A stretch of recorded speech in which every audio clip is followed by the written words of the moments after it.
Hello friends, आज आपण बनवणार आहेत महाराष्ट्राच्या कोकणातील प्रसिद्ध आणि पारंपरिक मालवणी कोंबडी वडी. चला तर बघू रेसिपी कसं बनवायचं. प्रथमतः गव्हा तर आपल्याला पीठ अ, जेव्हा गव्हाचं आणि तांदळाचं पीठ आपण यूज करतो त्याच्यामध्ये बेसन थोडं पीठ टाकतो. तर तिन्ही समान असेल त्याच्यात हाफ प्रमाणात तांदळाचं पीठ आणि गव्हाचं पीठ थोडं बेसन पीठ टाकायचं आहे. तर त्यासाठी आपल्याला काकडी लागणार आहे आणि कांदा तो बारीक किसून घ्यायचा आहे. पाणी गरम करायचं, त्याच्यामध्ये थोडं मीठ, साखर, बारीक किसलेला काकडी आणि कांदा टाकून एक उकळी काढून घ्यायचं आहे. त्यानंतर थोडंसं उकळी आल्यानंतर हे मिश्रण टाकून आपल्याला जसं आपण कणिक मळतो तसं मळून घ्यायचं आहे. त्याच्यामध्ये ऑप्शनल आपण धने पूड पण टाकू शकतो, पावडर असेल तर.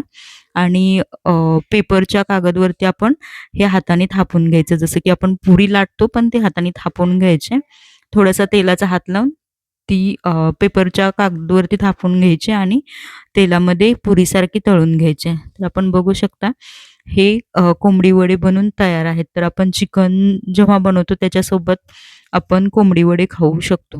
तर आपण बघू शकता अशा प्रकारे कोंबडी वडे आपण बनवू शकतो.